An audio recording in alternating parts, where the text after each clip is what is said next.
Hello friends, welcome to my channel Veda of Ayu. आज हम गोविंद पारिक का एक रिवीजन करते हैं फास्ट।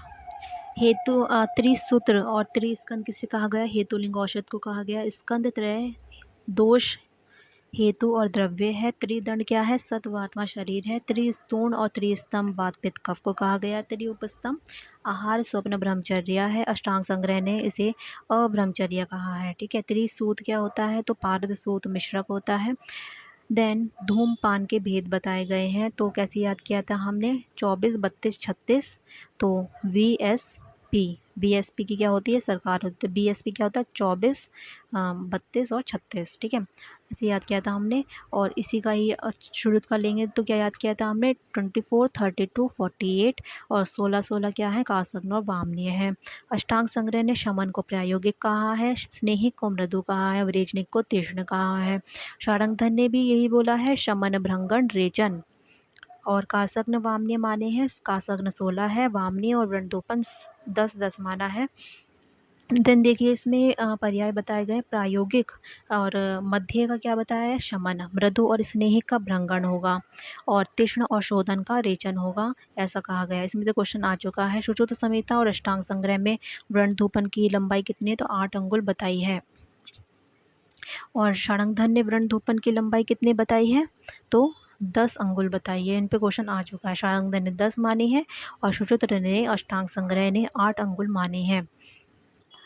देन प्रायोगिक धूमपान के काल क्या होते हैं? तो प्रायोगिक के 8 धूमपान काल होते हैं। फिर इसके क्या पूछे जाते हैं? धूमपान के काल हो गए। अष्टांग संग्रह ने 24 माने हैं, सुश्रुत ने 12 माने हैं। प्रायोगिक में 4 होते हैं, स्नेहिक में 5 होते हैं, वैरेचनिक में 3 होते हैं। देन यहाँ पर एक काल भी होता है, तो हमने कैसे याद किया था? बीपीएस। ठीक है, 3, 2, 1 करके ऐसे याद किया था। इसमें से क्वेश्चन आ चुका है, तो पढ़ लेना। देन नेक्स्ट इसमें निद्रा के भेद बताए गए हैं। तो निद्रा के भेद कितने होते हैं? 6 होते हैं। इसमें तमोभव, श्लेष समुद्भव, मन शरीर संभव, आगंतुकी, व्याधानुवर्तनी और रात्रि स्वभाव प्रभा जो होती है। जो रात्रि स्वभाव प्रभा होती है वो भूधात्री होती है। और तमोभवा जो होती है वो पापों का मूल होता है। बाकी जितनी भी बची हैं वो क्या होंगे? व्याधि के निर्दिष्ट होती हैं। सुश्रुत ने क्या बताया? वैष्णवी, विकारिक, तामसी। इनको तामसी को क्या कहा गया? अनबोधनी। ठीक है। और बागभट्ट ने क्या कहा है? उन्होंने क्या करा? मन और शरीर को क्या कर दिया उन्होंने? अलग अलग बताया है। ठीक है, मन और शरीर को अलग अलग कर दिया है। तो चित्त खेद और देह खेद जन्य हो गया, तो उनके 6 से जगह 7 हो गए, एक एक्स्ट्रा हो गया ना। दधि के भेद बताए गए हैं अब यहाँ पर। तो चरक ने माने हैं 13 और बागभट्ट ने कितने माने हैं?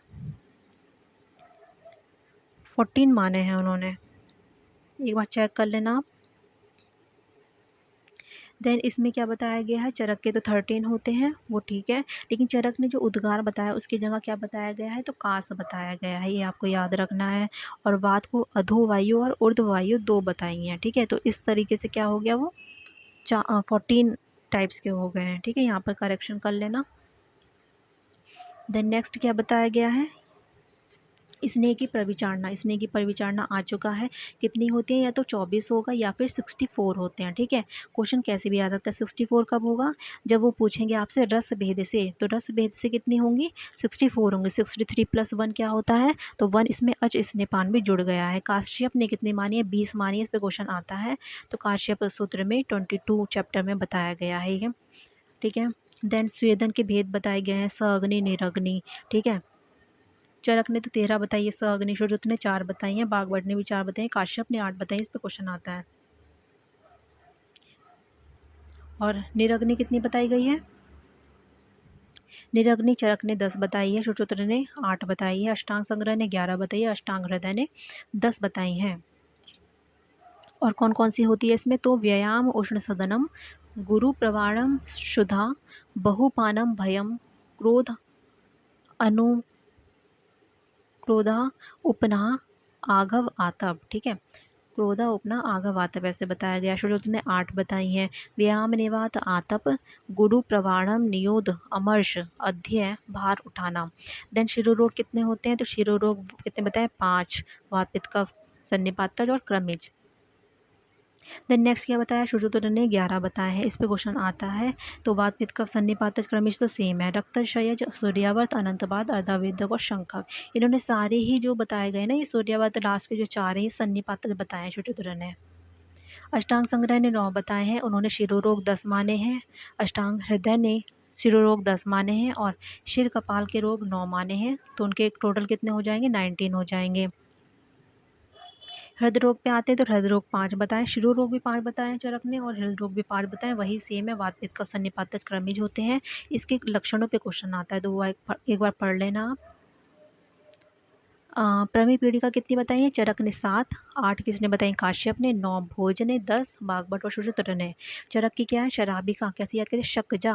तो शराबी का कच्छपी का जालेनी कफज होती हैं, और शशपी का अलजी विंता विदरती पित्तज होती हैं। तो शकज करके हम ये याद करेंगे, शकज कौन सी होती है, तो कफज होती हैं। बाकी जो बच गई वो क्या होंगी, आपकी पित्तज होंगी। चरक की 7 तो मानी है प्लस, और उनशिका काश्यप ने अलग माने जो कि सन्निपातज बताई गई है। भोज कितने हैं, 9 हैं, ठीक है। तो उन्होंने क्या माना है, भोज ने क्या माना है, उन्होंने कुलत्थिका भी मानी है। कुलत्थिका मानी है किसकी जगह, मसूरिका की जगह, ये आपको पता होना चाहिए।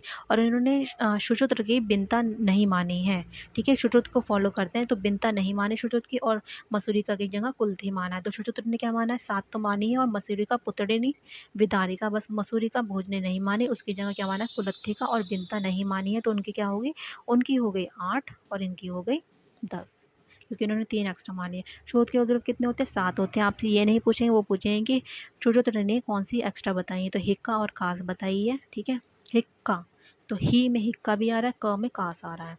अंतर्विद्रति कितनी होती है, तो 9 स्थान बताए गए हैं। क्वेश्चन कैसे आता है कि शुश्रुत ने कौन सी एडिशनल बताई, तो गुदा अंतर्विद्रति एडिशनल बताई है, उस पर क्वेश्चन आता है, ठीक है। उसका क्या है कि वात का अवरोध होना, उसका ये विशिष्ट लक्षण बताया गया है, इस पर एक क्वेश्चन आता है। कषाय कल्पना कितनी बताएं, चरक बागवा शारंगधर ने 5 बताए, सोरस कलशित फांट सुश्रुत ने 6 बताई है, ठीक है। उन्होंने क्षीर ऐड कर दिया है, और क्षीर को सबसे गुरुत्तम बताया है, ठीक है। काश्यप ने 7 बताई हैं, उन्होंने क्या ऐड कर दिया, अभिशव और चूर्ण। क्वेश्चन आता है कि काश्यप ने कौन सी ऐड नहीं करी, और ऑप्शन में होता है क्षीर, तो क्षीर ऑप्शन जाता है। एक्चुअली ये मेरे नोट्स नहीं है, ये आयुर्वेदा पीजी प्रिपरेशन ऐप है, मैं सिर्फ आपको गाइड कर रही हूँ। Thanks for watching. Please share and subscribe my channel. Thank you.